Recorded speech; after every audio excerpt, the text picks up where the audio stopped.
Namaskar. Welcome to the Gyan Darshan. I am Dr. Satish Gaikwad. Today we will be briefly discussing some of the simple tips for the preparation of IAS prelims.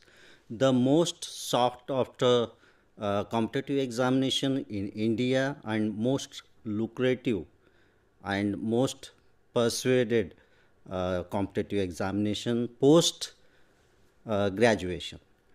So basically, one must understand that to be eligible for the appearance to the preliminary exams of civil service needs a graduation qualification. Any graduate can appear for the UPSC prelims examination. When we are talking about UPSC preliminary examination, UPSC preliminary examination is only a gateway to the mains. When you qualify preliminary examination, then you will have to attempt mains examination. The UPSC examination may be basically divided into three categories. First, preliminary examination to qualify for the appearance to the mains examination. After qualifying mains examination, you will be facing an interview. So, when we are talking about preliminary examination is having two papers. Both the papers, paper 1, paper 2, general studies paper is paper 1. Paper 2 is called as CSAT paper. CSAT is nothing but civil service aptitude test. So both the paper will be having a paper methodology which is very important to understand. Both the papers are conducted for 2 hours. And in paper 1 there will be 100 questions, and paper 2 there will be 80 questions. 80 questions, 100 questions you have to attempt in 2 hours, 80 questions you have to attempt in 2 hours.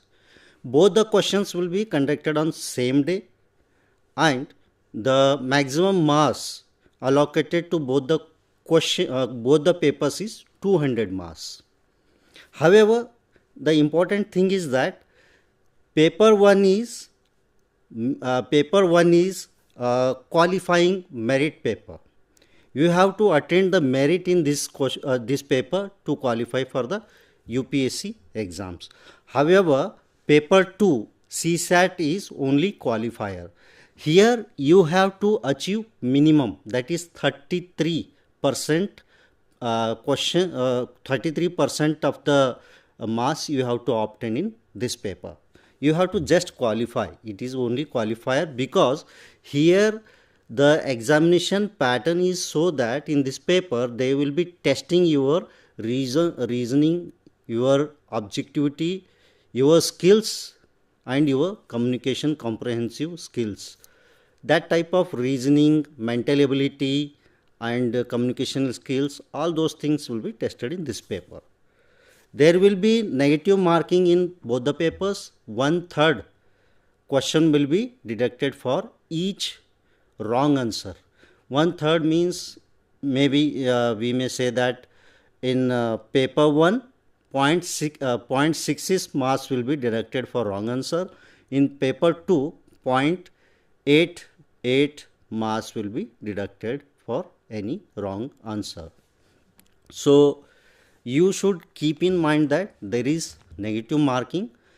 Therefore, just attempting without deep conceptual learning to the UPSC examination is not suggested. Prior to planning to appear for UPSC examination, you must thoroughly prepared. You must have a strong strategy. You should have worked on that strategy, and your learning should be deep conceptual learning on all subjects thoroughly. You must imbibe the entire syllabus of the UPSC. Therefore, prior to attempting the UPSC, it is very important that you should be very well understanding, and you should know very well that what is the syllabus. and after that you must also go through the previous year question paper. It is recommended that minimum 10 years previous year question papers must be solved. The solving of question paper is not a part of the preparation. It not must be taken as a part of the preparation.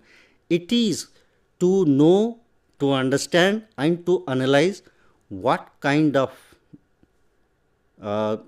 preparation is expected from the candidates, what kind of questions the UPSC is preparing, what kind of strategy they are keeping in mind while preparing the question paper, what kind of your aptitude they are analyzing.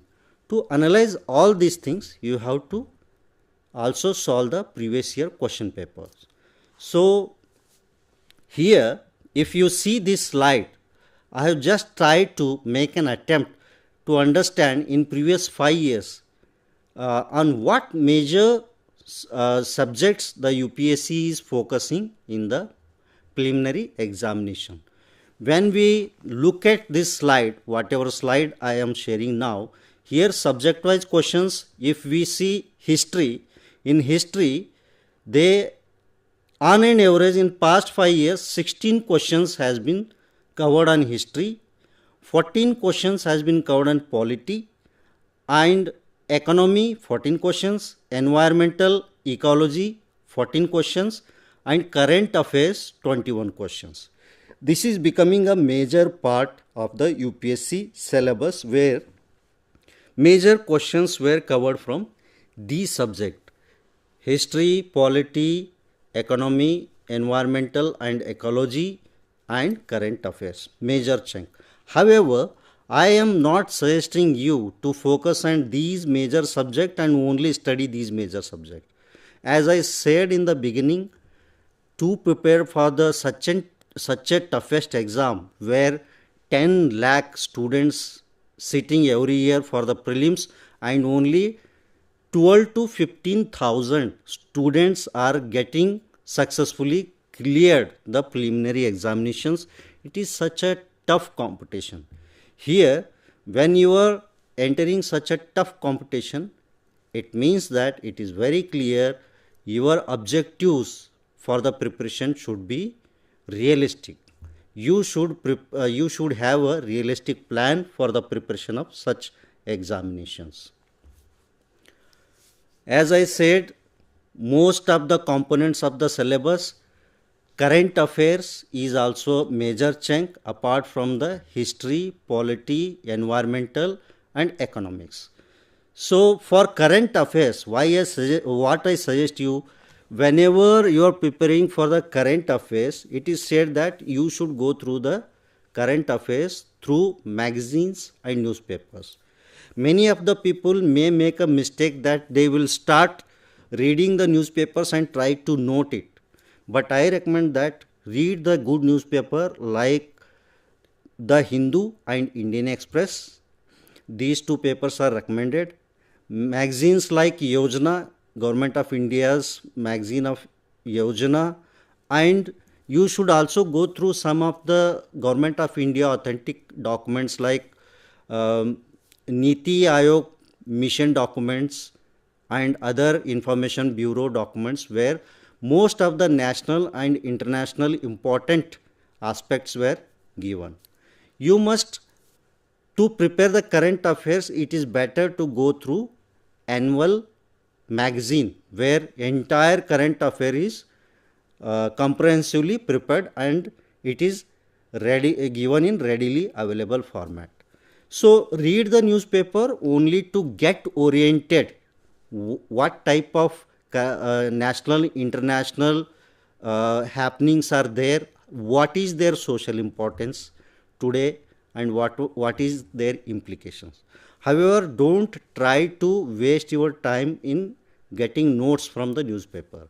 For that, better to go for magazines where entire 1 year current affairs is compiled and given. So that is one thing, because a major chunk of 21 questions is covered from the current affairs. So when you go through the question paper, you cannot say that on particular pattern the UPSC is preparing the questions. It is fluctuating. Therefore, it is recommended that you should not make any fixed strategy. And when it comes to the preparation material or resource material, you should always read static materials. Static materials means the materials which are fixed for history, polity, economy, environmental sciences, geography, and all.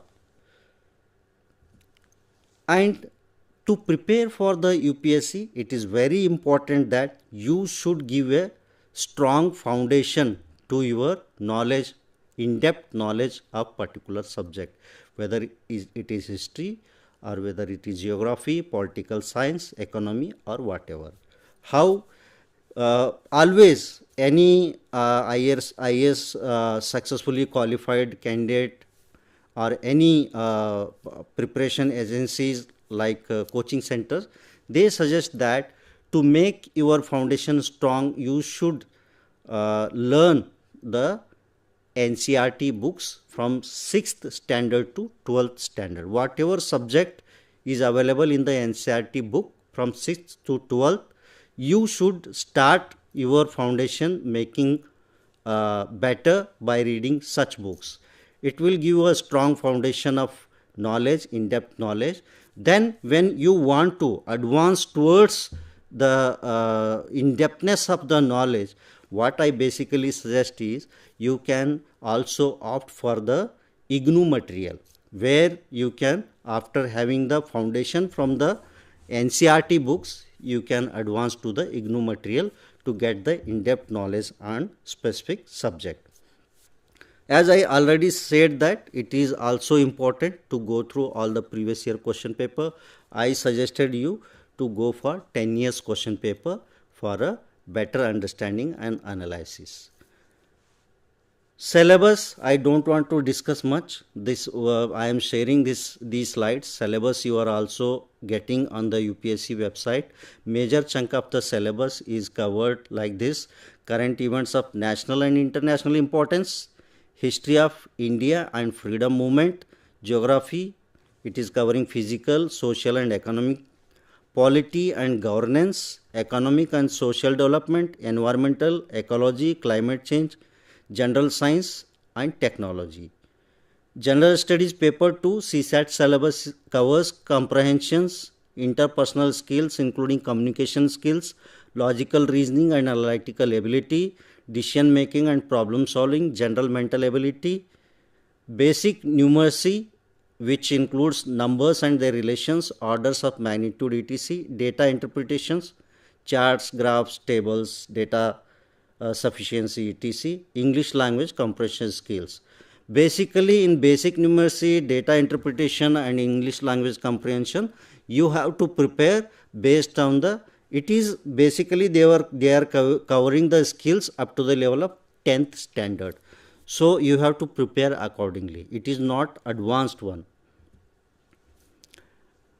Subject wise paper, if we are talking as majorly, I have highlighted what previous 5 years question paper pattern is giving you: history, polity, economy and geography.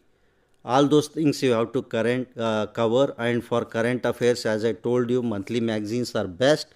However, you have to go through the newspapers also. Only use standard newspapers like the Hindu and Indian Express. And coming to the time management, when you are starting your study, you have to make a proper time management. The time management should be realistic. It should be practical, and it is recommended that one subject you can go for 2 hours. Then you should also give a burnout time in between. I personally suggest it is better 1 hour study for a particular topic, then you should go 10 minutes break for the burnout, and you have to allocate the time for all the subjects in a day. 1 hour for this subject, 1 hour for another subject, now next to another subject. Accordingly, it will refresh your brain also. And there are some good techniques, like you can while reading itself, you can just simultaneously you can just note down the important points in neat manner, which you may recall later.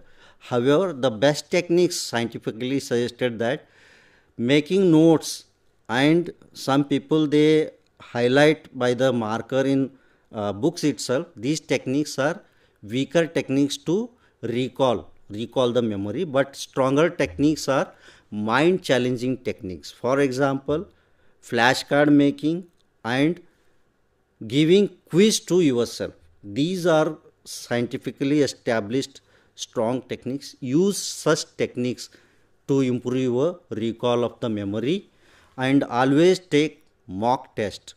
Mock test will help you to recall the memory. Also, it will help you in the better preparation and to orient yourself to the questions. Apart from mock test, it is also suggested that you should simulate the real conditions of the examination while appearing for the mock test. It will make you prepare well. It will reduce your stress. Apart from this, it is also important that at least you should take 2 mock tests after one preparation. This will also help you to challenge your memory. So, memory challenging activities you should include as part of your preparation, and also you may help yourself through various aids like using mnemonics for the better improving memory, or when you are facing difficulty in particular subject, you can divide such subject into sub chunks to better memorize or recall such things. And to be precise, I say that it is very important that how you plan the strategy to completely cover the syllabus. You have to cover complete syllabus, and you have to go for the deep conceptual learning, number 2.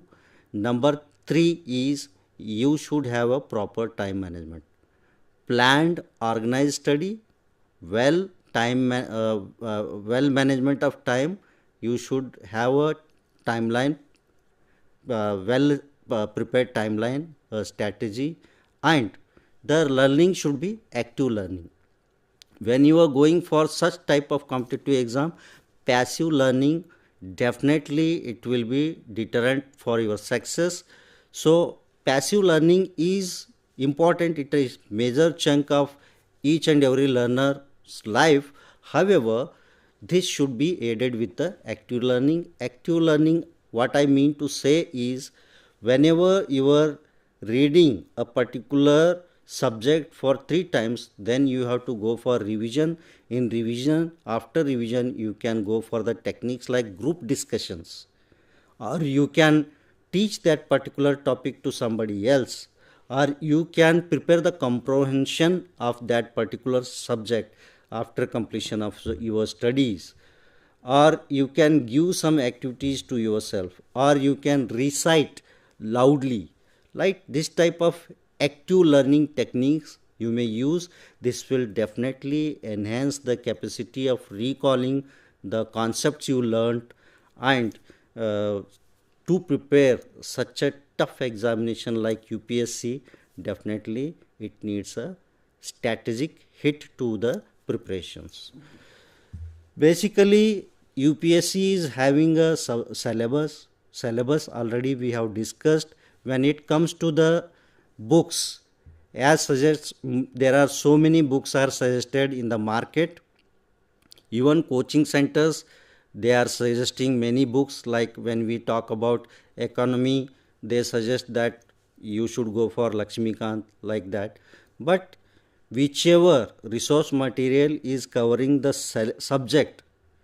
entire subject, that is a good material. As I suggested, I basically said you go for NCERT books. then you go for IGNOU material. That is enough.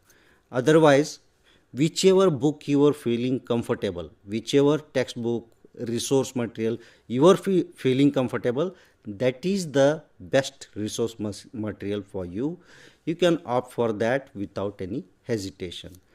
And you, in your preparation prior to the attempting to the study, I am not talking about attempting to the examination, attempting to the studies, you should be very clear that this is your planning, this is your organization, this is your time management, and this is your strategy. And you must have your all the resource materials handy. At the time of the beginning of the preparation itself, whatever new knowledge you want to add to your topic, you should add. But at the end, when you are finishing your preparation, that time adding new things to your study should be completely avoided. It may hamper your success results. And when you are preparing, that time you should understand that 80-20 formula may be applied. Measure 80% of the subjects which are covered in the UPSC, those subjects may be given more and more time, and 20% of the subject in a particular, if I am talking about history, there may be units which are covered 80%. Such unit must not be left out. But even 20% units which are covered in the UPSC exams, those also must be attempted in the initial period of learning. And then you must see what are the weaker section. When you are taking the mock test will give you the analysis where you are weaker. You, at the time of the revision, when you are revising the things, at that time you should hit on those weaker sections instead of going for entire syllabus. Revision should not cater the entire study again. It should hit those weaker points where you are feeling you are weak. There you have to strengthen yourself. Then after that, you must again sit for the revision. Last minute revision, you may use aids like flashcards or some other techniques where you are going through some of the important aspects which you are feeling that you need relook at those things. So deep conceptual learning 3 times at least, and then at least minimum 2 revisions, then mock test. After mock test, analysis of your weaknesses, and after analysis of the weaknesses, again re-hitting on those weaker sections of your preparation, and then coming out with the foolproof preparation will definitely help you to crack any competitive exam, not only the UPSC civil service exam. Therefore, I recommend that you should have a good planning prior to attempting to UPSC examinations. So with this, I again just would like to summarize that well planned and organized time management, better time management, active learning, and also self-care, a very important component of the preparation. If after preparing entirely for an examination you get sick, then your entire efforts will go in vain. To avoid such things, you also should take care about your diet plans, your exercise plans, and you should also focus well what type of techniques are helping you to manage your burnout time. So this type of proper management and properly planned strategy and properly managed resources and properly managed your study hours will definitely help you to crack any competitive examination successfully. And the most important to attempt any activity, not only competitive examination, is how you are managing your stress. You should take care that the stress factor should be avoided. To avoid the stress factors, you may go for any techniques.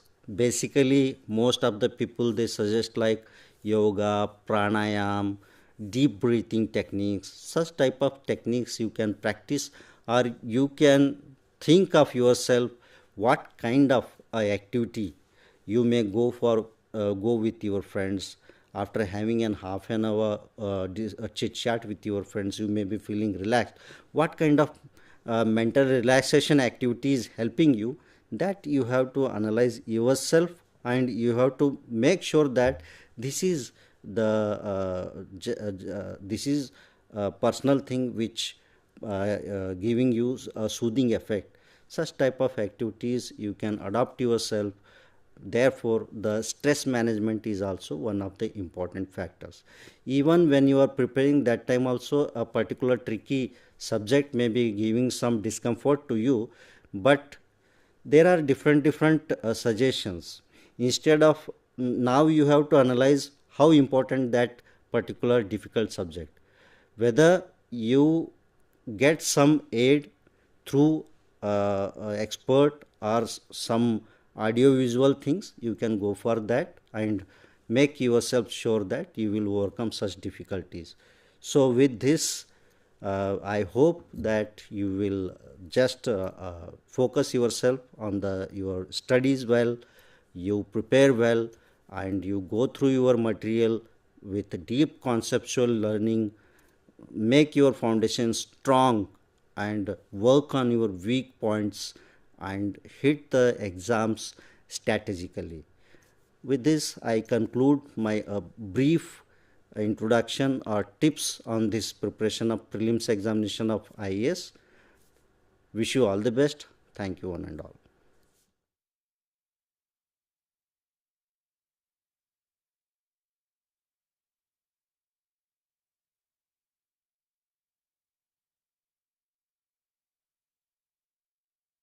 मैं बहुत ज़्यादा शुक्रगुज़ार हूँ